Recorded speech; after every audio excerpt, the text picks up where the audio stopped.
Okay, we started. Yeah. Last time we told the story about David and Uriah and Bathsheba in a fantastic way. And we started from the very simple question. Nathan is going to David not after what he did. It was only after the son was born. Now, why? Why wait? What David did was wrong from the very beginning. Why Nathan is sent by Hashem to David only after the son of this sinful act came to the world? Question number one. Question number two, we presented it at the beginning of the learning. The story about Kivsat Arash actually belittled the sin of David. Kivsat Arash is a very unpleasant story about a wealthy person who takes a little sheep from the poor person. But after all, it's a story which deals with financial, with differences in social structure. But here there was something much more serious. It was a story of Eshet Ish. It was a story about killing an innocent person by David. So what is the story about Kivsat Arash? And especially the last question gave room to Chachamim to see the story in different eyes. Not really a story about Eshet Ish, not really a story about killing a person, but something different. And especially few words in Mizmor Nun Aleph, which records what David felt. And that the title of Mizmor Nun Aleph in Tehillim says, Mizmor LeDavid, Bevo elav Natan Hanavi. When Natan Hanavi came to rebuke him about the story of Bathsheba, the words of David HaMelech, Lecha levat chatati. He says to Hashem, you are the only one that I sinned against. Why? What happened to Bathsheba? What happened to Uriah? The answer is that unlike what we read on the surface, the story of the Eshet Ish and killing Uriah was not completely on the pshat level. One suggestion that Chazal gave was that indeed at the time Bathsheba was not married to Uriah. And to understand it, we have to remember the very beginning of David HaMelech. If you remember, David HaMelech arrived to visit his brothers in the battle against the Plishtim that ended up when David voluntarily decided to fight against Goliath. But what did he do in the battlefield, the young person, at the first place? Well, if you remember what we learn in Shmuel Aleph, his father sent him to visit his brothers, to bring them some food. It's not like today that Tzahal is going everywhere and there is mitbach nayad, there are like kitchen and tabachim and people who are preparing the food for the army. This was like an army of farmers. So people took with them some dry vegetables or dry fruits and charitzei chalav, which can kept for a long time. It's not the cheese that you know, but the Arabs until this very day had a dry cheese. You wouldn't imagine something like this, but there is a dry cheese, and when you pour it into or pour water on it, it became edible. So that's what people took to the war. But the pasuk says that Ishai told him, "Ve'et arubatam tikach." Bring them beside the charitzei chalav and the fruits that he sent to his sons in the war. He said, "Ve'et arubatam tikach." What is ve'et arubatam tikach? What is this aruba? Chazal say that Yishai sent to the brothers of David a document to write a get on it. He was afraid that they are going to be killed in the war. This was a very hard war against the Plishtim. And he commanded David to bring back, when he comes back, to bring a get that his brothers are going to write to the wives that stayed at home. Remember, it was not like today. A person who was missing in the battle, sometimes there was no testimony and no way to allow his wife to remarry. Today we have many, many ways to identify people who were killed, from dental evidence to all kind of other things. And unfortunately, everyone who is going to be a rabbi in Tzahal has to go through the painful process of learning what to do if chas v'chalila someone died, because the concern of Tzahal is that even if a person died, at least his wife and his family know that he was brought to burial, the wife can remarry. See the tragedy with the Ran Arad. One of the major tragedies is that he's missing. We know today that he was killed, and his wife cannot remarry. A real tragedy, a terrible tragedy. So in order to avoid a case like this, Yishai, the father of David, he was the one who innovated this procedure that a warrior, that there is a major question mark if he's going to come alive back home, is going to allow his wife to remarry in case that he's not coming back, because he gave her before the war a get, and if he came back, he will remarry there. So she kept it for a while, but if he did not came back from the war, she would be able to remarry because she was not Eshet Ish. Apparently, David himself, when it came to him, he was a general, he instituted it. He instituted that everyone, and Chazal are telling us that everyone who went to the wars of Beit David, this was the procedure. Today, like Chasana and Get is a major issue, but by their time it was not a major issue. Like you married, you divorced, you remarried, what's the problem? No problem.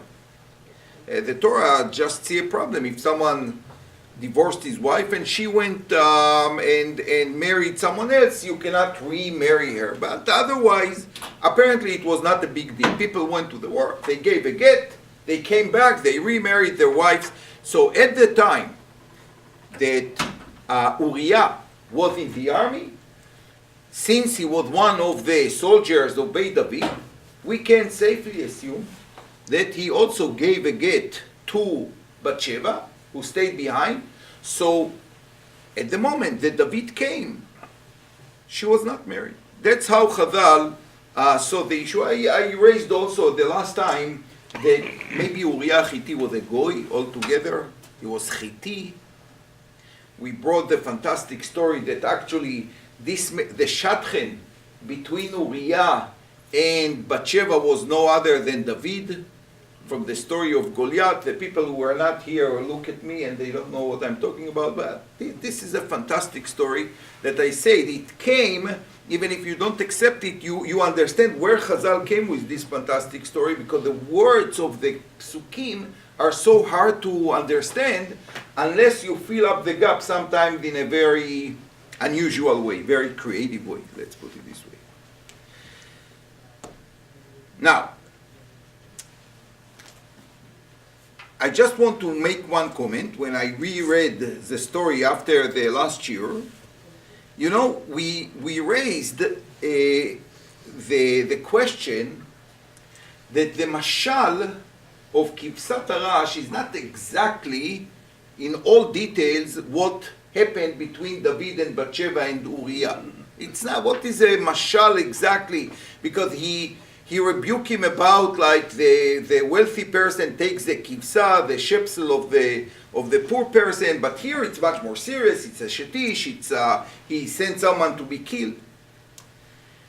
But you know, the interesting thing is that also we have something here that maybe also inspired Chachamim to tell us that Uriah basically was a goy. And the fantastic midrash that I brought last time, that Uriah was the person, the assistant of Goliath, and when he saw that Goliath was killed by David, he changed positions and joined the tzava of David, but he said to David, what am I going to get? So David said, I will give you Bat Israel, I will give you a lady, a Jewish lady. And then Hashem said, you think you can give someone, a Jewish girl to a warrior of the Plishtim? If you give someone, it's your wife.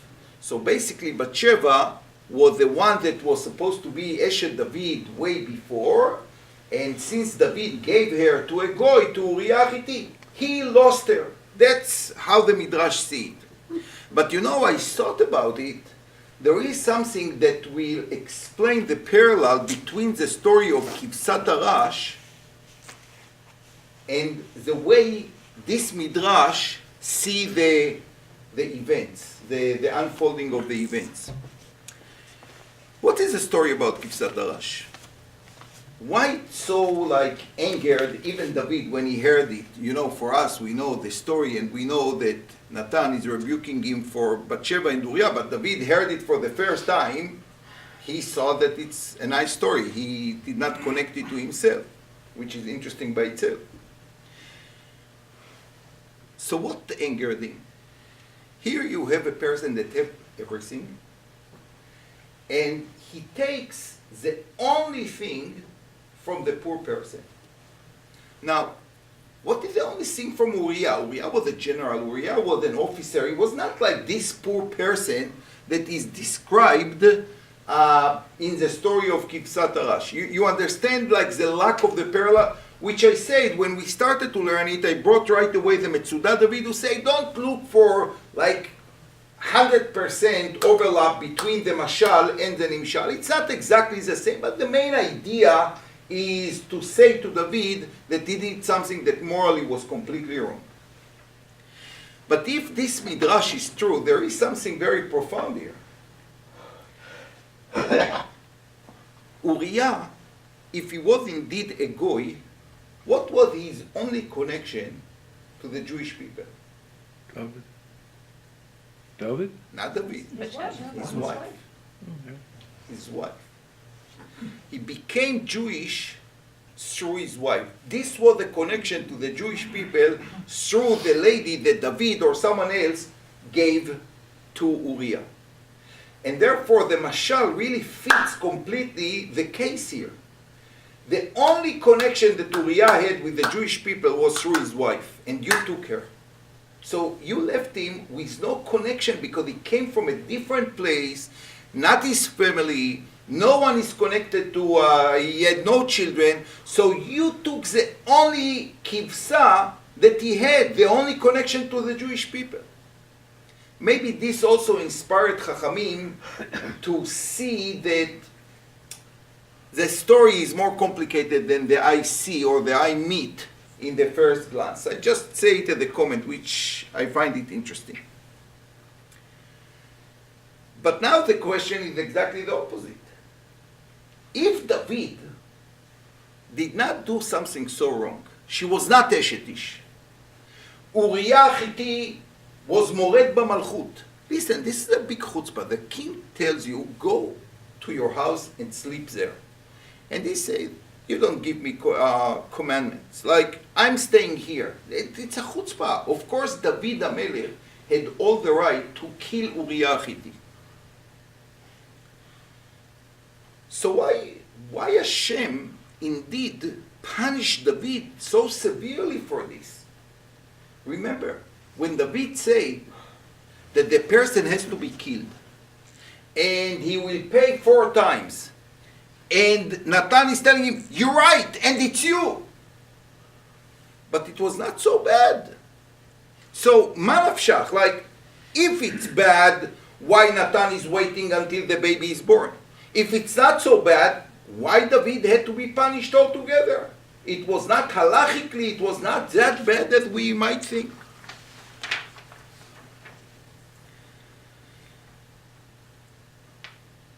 The next question, to tie all together, is what happened when the child became sick. David, as I described it, was in hunger strike. He did not eat anything, to the point where his slaves, his servants, believed that he is going to die. Now, not only the baby was in danger, he was in danger. Not eating, not drinking, in fast. And the moment he heard that the son died, everything stopped. He's standing up, he's eating, he's going to his house, he's taking a shower, and everything going back to normal. What happened here? To the point that indeed his servants don't understand and they ask for explanation. They tell him, all these days you did not eat with the hope that the boy will be recovering. But now that he died and we would expect you, to jump off the roof, now everything is going back to normal. And he tells them that, I cannot change the course of events. I'm going to him, he's not coming back to me. What does that mean? So here is the connection of the dots. You might like the way I connected, you might connect it differently, but apparently this is the story that happened. And I hinted it in the last year, but now I want to go a little bit deeper into it. David had a mission statement. And this was to build Beit HaMikdash. I mentioned it many, many times. The dream of David was not about himself to become a very powerful king. On the contrary, David did not pay much attention to the power he had. His dream was to fulfill the mitzvah of the Melech to build Beit HaMikdash.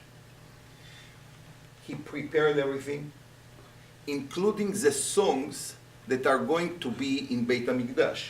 When we say every morning, Mizmor Shir Chanukat HaBayit LeDavid, you have to understand what you say. He composed the hymn or the song that the Leviim are going to play and to sing when Beit HaMikdash is going to be built. David never sang this song because he never did the dedication of Beit HaMikdash.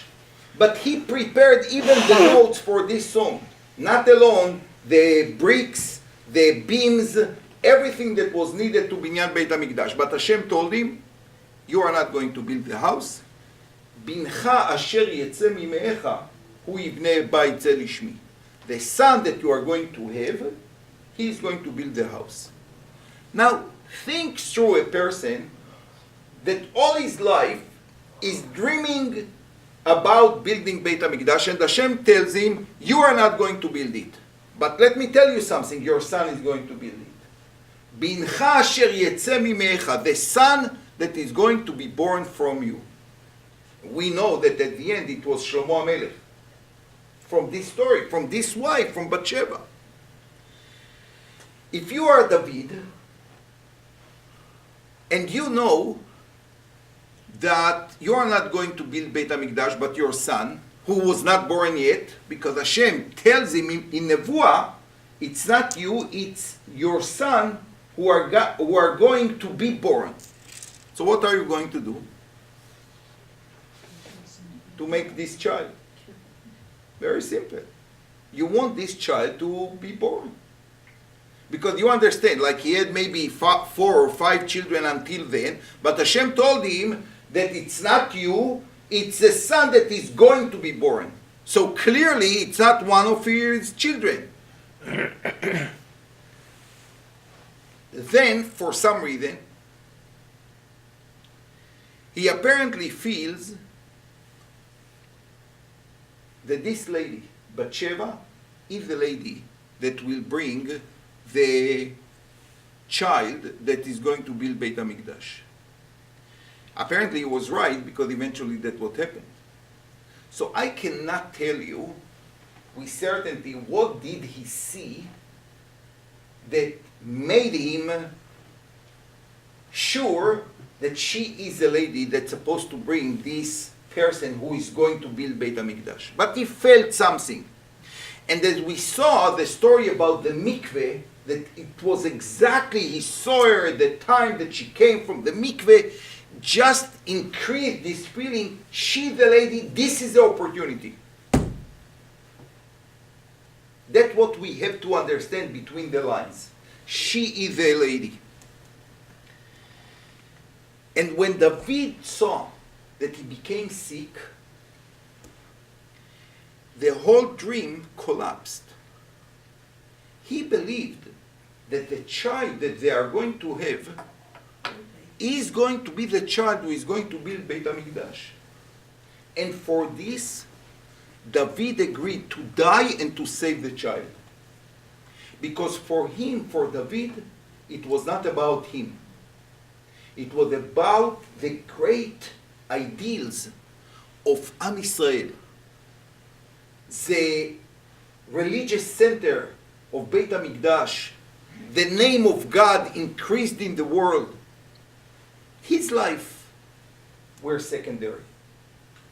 And therefore, when he saw that the child was sick,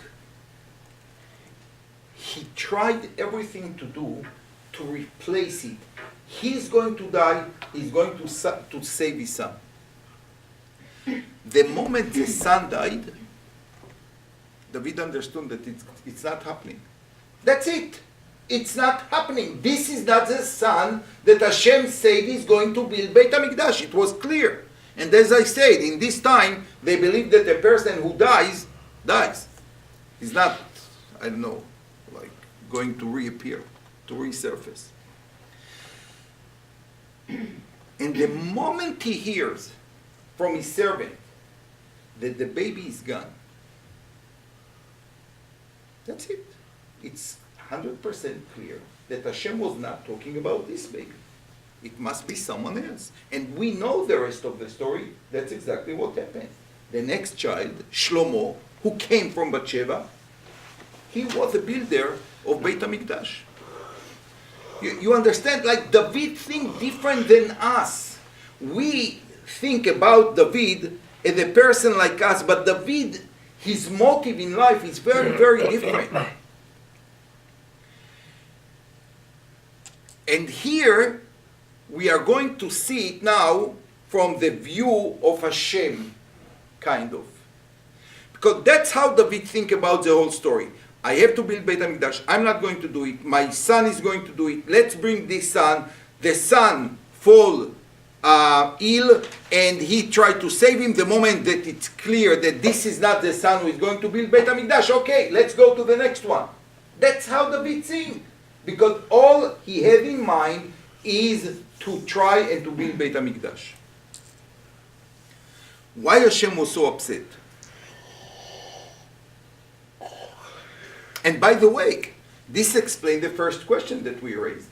Why send Natan only after the son was born? Why not before? In the end of Perek Yud Aleph, it's not in Perek Yud Bet. Why Natan is sent only after the son was born?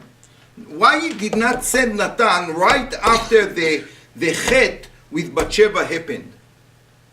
The answer, because it was all about this son. The way David, the whole chet, the whole thought of David was, I need a son to build Beit HaMikdash. The moment this son was born, Natan is going to tell him, you have a big mistake. This is not going to be the son who is going to build Beit HaMikdash. And David tried to change the Gzeira, but the Gzeira was already made. For this act that you did with Bathsheba, the son that came from this act will not be the builder of Beit HaMikdash. Yes? Yeah, I just want to rewind a bit. I've always find it disturbing when or if the Chachamim create arguments that end up being twisted and turned like a pretzel to show that everything really was kosher, and we're going to prove it to you as with as many twists and turns as possible, and then you should just sit and accept it. Like, doesn't that make sense? So I'll tell you what. Yeah. Okay, I could see that it makes sense for the soldiers before they go off to war to have an official get, with the understanding on their part and their wives that they are hopefully coming back. It's not a free-for-all, right? And so if that's so, and then David comes in and creates an interference, what does that do to the morale, to the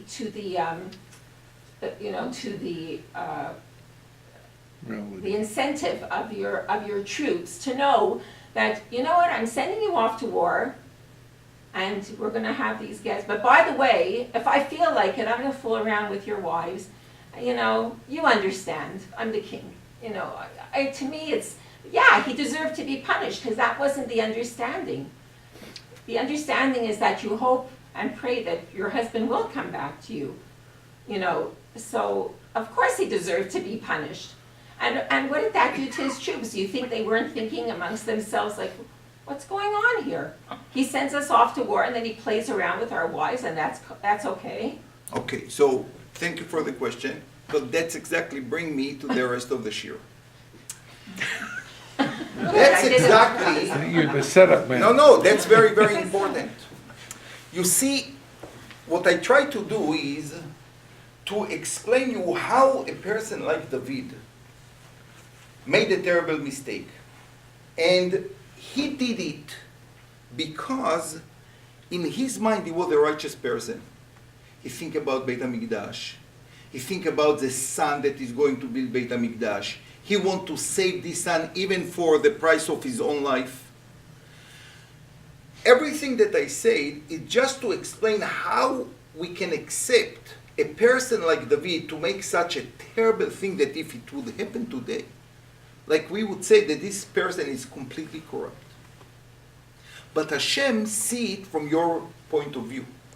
And Hashem said, wait a second. You are such a tzaddik because you say she is not a shetish, which maybe halachically is true. But who created the whole institution of giving a get before you go to war? It was David himself. He was the first one that presented it on a national scale. You are going to a war. We don't want your wife to be a guna for the rest of her life. And therefore, everyone going to the war is going to give a get. By the way, this, when everyone is doing it, morally it's not anymore like so disturbing. That's a minhag. Like you go to the war, you kiss your wife, you give her a get, and you say, hopefully I'll see you again, I will remarry you. But this was done for a certain purpose, not to trick around, exactly as you said. And here was the problem. Until this moment, David always understood what is the idea of Melech Israel. Unlike the kings of the other nations, who are looking for power, who are looking for opportunity to rule the life of the citizens under them, David never until this moment used his power against his citizens. This is the first time that David behaved like a regular king, assuming the power and use it even for the most pure intentions. But what did he do here? He used his power to get his way. Even if he was like it was for idealistic purposes, you cannot do something like this with the rules that you created. To get the wife of Bathsheba for all the cheshbonot in the world that you think that this is going to be the shidduch that is going to be the builder of Beit HaMikdash, you cannot use the rules of the king of Israel for your purposes. Remember, when he could kill Shaul, what did he say? We cannot touch Mashiach Hashem. It's not about me. It's about Mashiach Hashem. Malchut Israel is something so big. It's not about David. And as long as Shaul is the king, I'm not going to touch him. I'm going to respect him. And the first time that David uses the powers of a king was at this story. And therefore Hashem says, what happened here? You forgot what is the purpose of Melech Israel. Melech Israel is not really a person with the power to do whatever he wants. He uses his power only for one purpose, for Am Israel, for the people of Israel, and you failed. So yes, for the tshuva I did, Hashem said, okay, you are going to be alive. But for the fact that you used your own rules for your purposes, you are going to pay arba within your own children. You got this boy because you used the power of a king. Now you will have to return it. How you are going to return it? You are going to show and you are going to see that the power of the king is limited. Your own children are going to pay for this child that you took because you felt that the power is on your hand. And that's exactly what happened with the child here, and we are going to see in Perek Yud Gimel and Yud Daled how Avshalom and the story of Amnon and Tamar developed, and this was the 4 children that were affected by this story. Yes. So I just want to wrap it up. Of course you're right. That's exactly what the problem, that David, with all the twisting, missed the main point. You cannot use the rules in order to get what you want. This is not what Melech Israel is all about.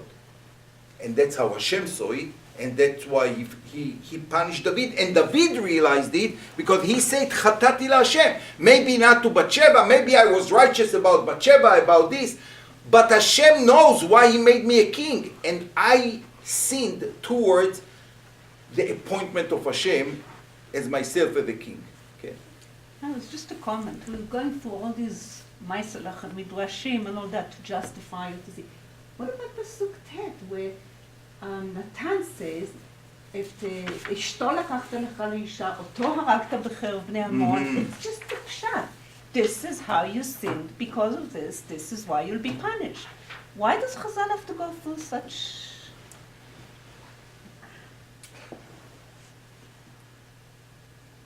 So, let me ask you another question. Let's read the Psukim Tet and Yud together. So, in Pasuk Tet, Natan is telling him the following: Madua bazita et dvar Hashem? Why you disdain or despise the word of God? La'asot hara be'inai. Livzot et dvar Hashem is to despise. Why didn't he say, here is the Chumash, here see, this is like, lo tirtzach, you killed the person. Here is lo tinaf, you took an eshet ish. He doesn't say something like that. He said, you despise the words of God. What does that mean exactly? It's much less than killing. No. So what does he say? He said, listen, let's read it a little bit different. Et Uriah Hitti ikita b'charev. He doesn't say you killed him. You caused him to be killed by the cherev of Bnei Ammon. Ve'et ishto lakachta lo lecha leisha. It doesn't mean that, he doesn't say, and you violated lo tinaf, his wife. No, see, even the words that Natan said are not the words of lo tirtzach and lo tinaf. And why not using the mitzvah in the Torah in Aseret HaDibrot? You violated lo tirtzach, you violated lo tinaf. He doesn't say something like this. He said, yes, that's what happened, but he does not blame him directly for these 2 major mitzvot in Aseret HaDibrot. Dvar Hashem Bazita? What is Dvar Hashem Bazita? Dvar Hashem Bazita, according to my pshat, is I made you a melech in order to show everyone what is Malchut Israel. It's just serving the people of Israel. And you, Bizita, you despised my appointment of you as the king of Israel. That make more sense. And again, why to wait so long? It's few months between what happened and the moment that Natan came to him. And you know what? Even Natan did not come to him directly. Hashem had to send Natan to David. I'm telling you, today when we read the story, we influenced by two things. We know the story, as it written in the Tanakh, number one. Number two, many other readers already made their judgment over the story. But not David himself, maybe even not Natan. We are going to see that some other people judged it differently. That's the end of Perek Yud Bet, as we are going to see. But the story was not as awful as we read it. It doesn't make it kosher, don't misunderstand me, but it was not the scandal that we think it was. And you know what? And here, one more thing. Remember, who was the next in line?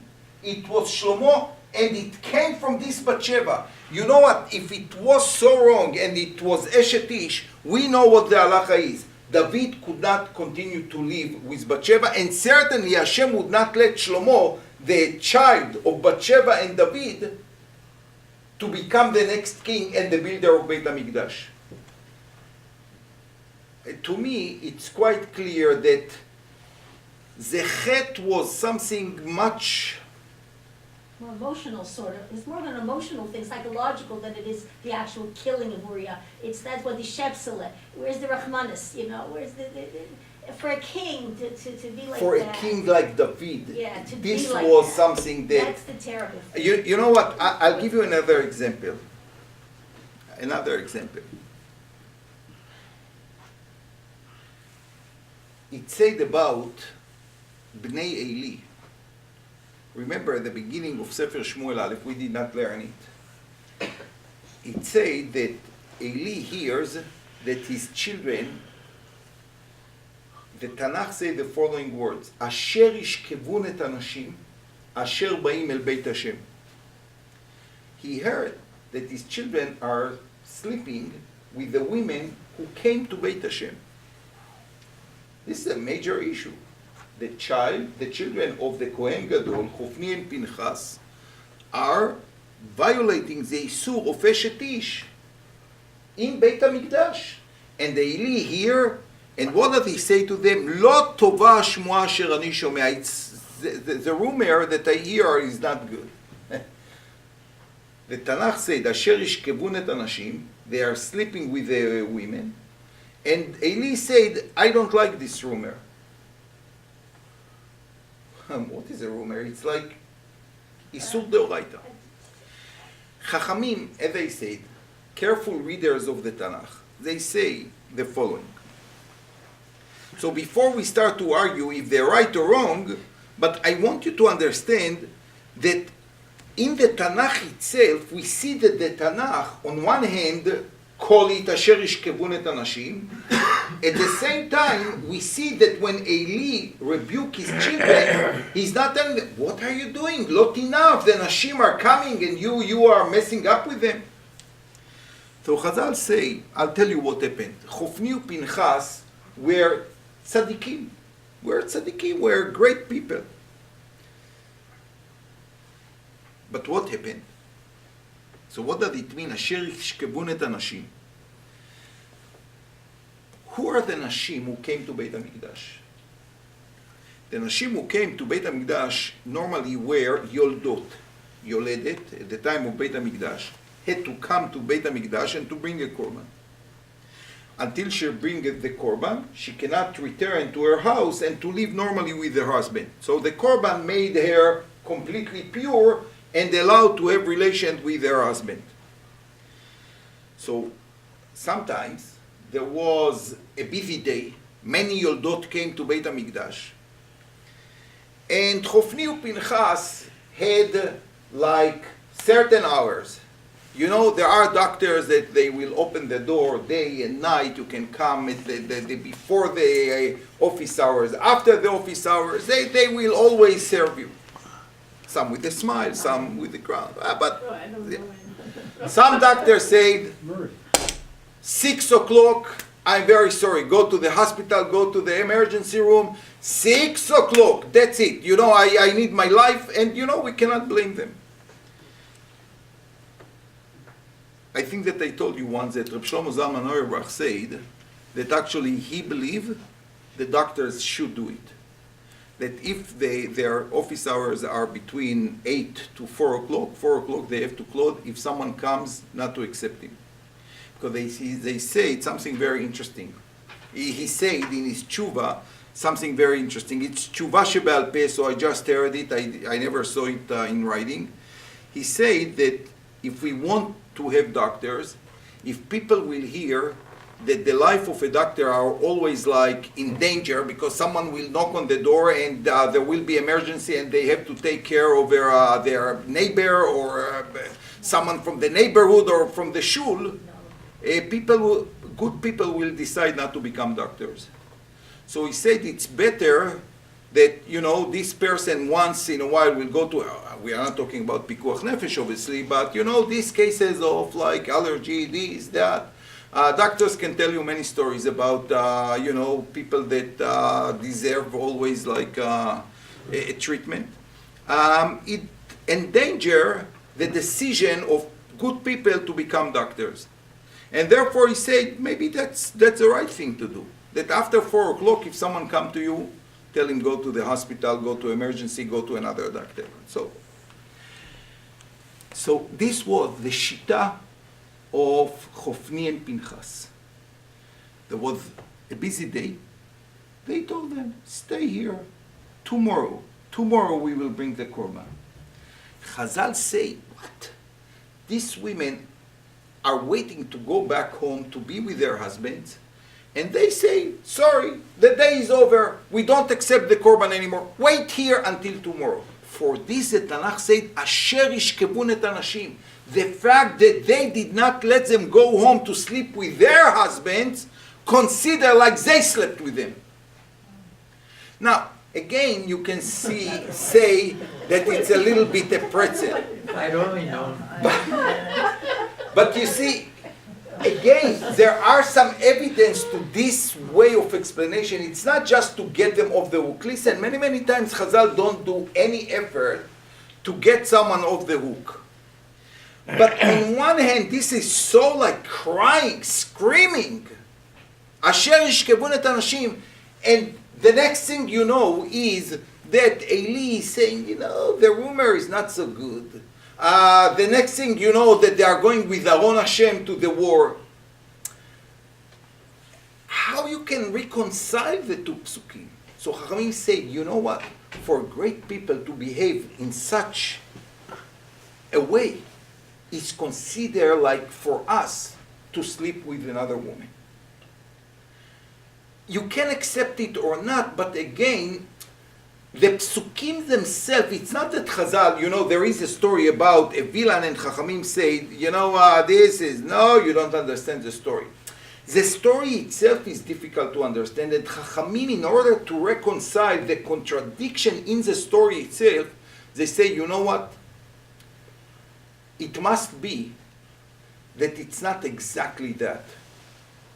And I believe that the same idea led Chazal.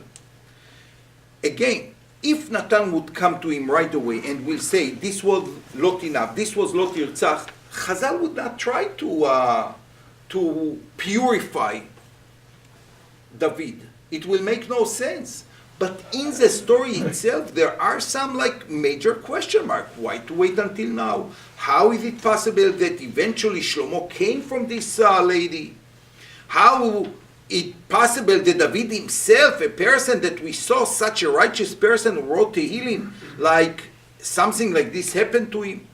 So we must explain the story that it's not on the scale that we normally read this story. It must be something much more sublime, something which is much more delicate than the scandal that the regular eye see.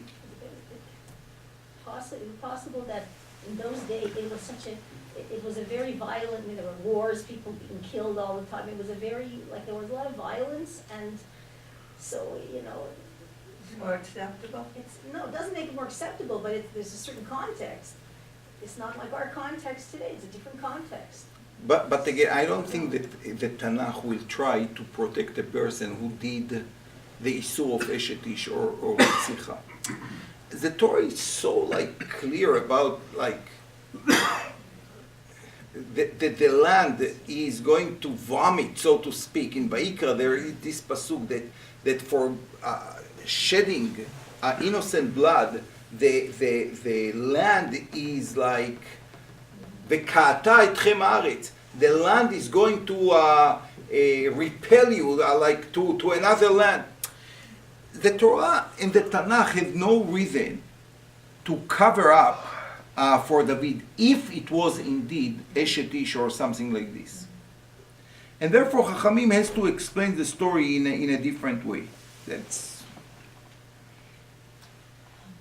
And you see, let's read together פסוק י"ד. אפס כי ניאצת את אויבי השם בדבר הזה. גם הבן היילוד לחמות ימות. So what does that mean? ניאצת את אויבי השם בדבר הזה. I want to tell you something interesting. Like this winter break, I don't know how, even if it came to me. You heard about Garibaldi? I heard about the name like Garibaldi, but this winter vacation, I read about the life of Garibaldi. He was a very important person. He was actually French. He joined later he was a Spanish guy. He later joined the Italians and led them actually to the republic that they created. Anyway, a very interesting person. So in the biography of Garibaldi, they tell the story that he also took an Eshet Ish. A lady, a beautiful lady. She was married, but Garibaldi was such a hero, a national hero. So he took her no matter what. Who cares about her husband? And in the biographies, they say the following sentence, to end it, exactly like David did with Bathsheba. So I say, yeah, you know what? That's exactly this pasuk Yudaled. Efes ki na'etz niatzta et oivei Hashem, because that's what people say. People say about when people judge something like this, they will say from now on that the Isur of Eshet Ish is not so serious. For the people who see, here's a story that you took someone that was married to someone, yes, maybe halachically you were allowed, but you lowered the standard of Melech Israel in the eyes of people, and what is the purpose of being a king? To raise the world up, and you brought the world down, and the image of Melech Israel down. Ki nietz niatza, like Garibaldi, David HaMelech, they're all the same. For this, גם הבן היילוד לחמות יומת. People has to know that there is a price to lowering the image of the king of Israel and the ideals which are involved. And as I said, for David, the moment that the child died, he understood that the builder of Beit HaMikdash is going to be someone else. Was the death of that child part of his punishment? Yes, it was a punishment. As I said, it was a punishment, and it was also a proof to the people who saw David, and it was like bringing back the kavod of Hashem after David lowered it with what he did. for a person like David, no matter what, even if halachically we will find all the heterim in the world, the whole situation was unacceptable. The fact that he used the king power to get what he wanted, this was lowering the whole standards of Melech Israel, the Malchut of Israel. But the fact that he bounced back and became, What's the punishment? what's What's the punishment? Is the What's child that? died? The Beit He HaMikdash said wasn't that he gonna be wasn't built, like- Yeah, but the child And his died. other children, when your And then he children went on child with his dies, it's a life. punishment He to didn't you. have Well, as I say, the death of little children in the eyes of the Tanakh is a punishment for their Yes. parents, first of all. But also. They, today, in our days, a child, you cannot even hit. A parent can go to the jail if you gave a Yeah. flick to your child. In the time of the Tanakh, children, when they were small, they were part of their parents. And if they died, it was like cutting the hand of the parent. So the meaning of death of little children in the eyes of the Tanakh and the way we see it today is very, very different. I mean, in the eyes of the Tanakh, a child is not like a completely entity by himself. It's not. But he wasn't crying, he doesn't say he was crying. No, he went, Just, yeah, so it's, like, it's both ways, it's both ways. Eh, He was contrite, maybe he was trying to hurt himself when he was crying because he felt so guilty. All suffer with it. you know what? You're right. You know what? Maybe the Tanakh does not even tell us. Maybe he cried. It was his child. I'm sure that Bathsheba cried because it said, "Vayinachem David et Bathsheba ishto." She was crying for sure for the baby. But the Tanakh is focusing in what was important to David all the time. And remember what the Tanakh is telling us immediately after the child died. "Vayinachem David et Bathsheba ishto, vayavo elea vayishkav ima." Like what did that mean? Why the Tanakh is telling us such an intimate story? He went, he slept with his wife. Of course, okay, husband and wife. Well, what do you expect? Because immediately after he understood that this child who died is not going to build Beit HaMikdash, so David, loyal to his mission statement, is going to the next step. That's how it goes. He is very practical. He has to bring the son who is going to build Beit HaMikdash, and therefore the Tanakh is telling us, "Vatikra et Shmo Shlomo," which we know, build Beit HaMikdash, "V'Hashem Aivo," Hashem loved him. Even he came from Bathsheba. I just want to say something. It's like the story, like what happened now in Israel, that young couple, and they were shot at, and they were covering, but the baby died, right, soon after. Yeah, Amiyad. Amiyad, yeah. So I read that the mother said, "I'll have more children." It didn't say that it doesn't mean she didn't cry, it doesn't mean they weren't emotional and sad. But what comes in the news, "I'll have more children." Lots of children. And that's what came out in the news. Doesn't mean she didn't. Because the message at the end of the day, of course, every mother will cry over her son, but the words of courage, this is a message that we lost. And that's exactly what the Tanakh is telling us. We don't know, we can assume that David was broken by the death of the child. But this is not the important thing, because the Tanakh is not focusing on like the regular relationship between father and son. The Tanakh is telling us about a great person like David who tried to fulfill the ideals of the nations. So what is important? The child died. David HaMelech is going to the next child. Like, I know that it sounds awful, but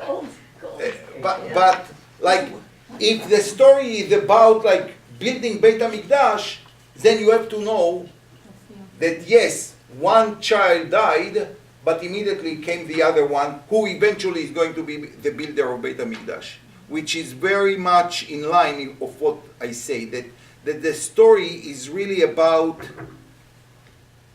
the fulfillment of the dream of David to build Beit HaMikdash, and the things that are going wrong along the way.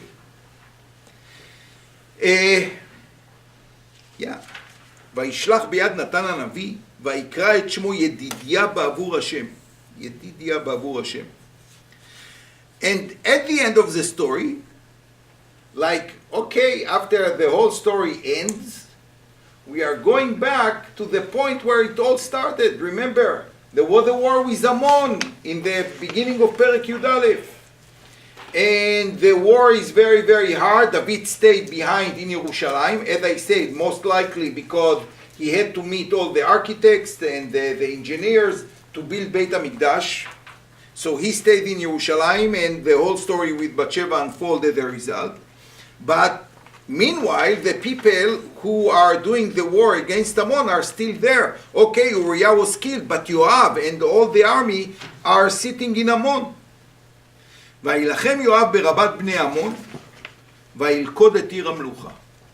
And he managed to capture the capital, Amman, which is Ammon of today. And here something interesting is happening. וישלח יואב מלאכים אל דוד. He sent messengers, ויאמר נלחמתי ברבה. I fought against Rabbah, which is apparently the main part of the capital. גם לכדתי את עיר המים. You know, the cities were always sitting next to a spring to provide water. There was no pipes. So he said, I managed to conquer the city, the most important part of the city where the water are feeding the city, the system. And he asked David to do the following. ואתה אסוף את יתר העם. You bring the rest of the people or the warriors, וחנה על העיר ולוכדה. I want you to capture the main part of the city.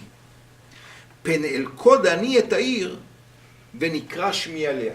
If I'm going to complete the war, and to take over the palace or the most important buildings of the government, then everyone will say or will name the city after me, and I don't want it to happen. I want you to be, you the king, I want you to be the person who conquered the city. Which is very noble, isn't it? What do you think?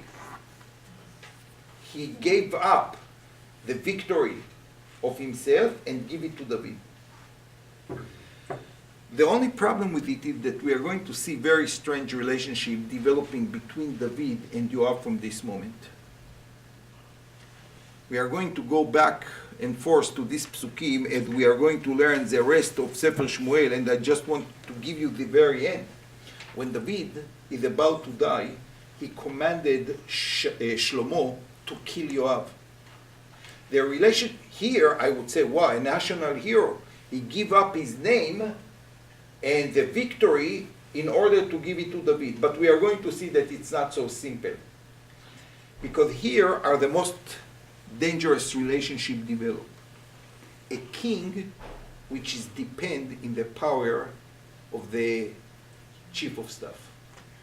And many, many times it happened, we see that, you know, when you have a revolution, who is usually replacing the president? The chief of staff. It's like an army revolution, a military revolution. And Yoav start to build their relationship between him and David. Yes, you are the king, but you depend on me. And here is a prime example. He gave up like the name of Yoav because he knows he will not be the king, but he built a relationship. He calls David to come and to take over the city because from now on David owes him something. And David will be able to be the king only if Yoav wants it, and if not, he won't be the king. So to Yoav, the politician, it's a great situation. He cannot be the king, but he can control the king. And that's what he tried to do. But there is another layer here. Yoav see that David is not like the regular person that he knew. Until now, David, everything that he did was only for one purpose, for Hashem, for Am Yisrael, for Malchut Yisrael. Yoav understand that this accident like knocked David, the personality personality of David is not the same. And Chazal say that with all the criticism that they had, and we are going to develop this idea against Yoav, in this situation, Yoav really wanted to give David the opportunity to regain some self-confidence, because David, after the chet with Bathsheba, he started to doubt his ability to be a king. And Yoav, maybe for selfish reasons, wanted David to regain the ability to become a king.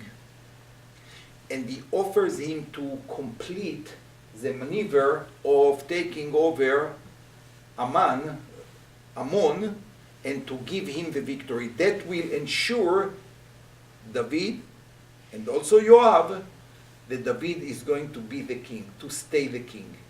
Yoav was interested in it for selfish reasons, but it was also very important to David, the person who Pitom was behind the warriors, stay in Yerushalayim, the person who is not in the forefront with his soldiers. So Yoav gave him the opportunity to regain his kingdom.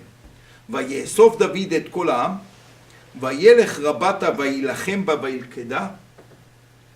So he managed to capture the city.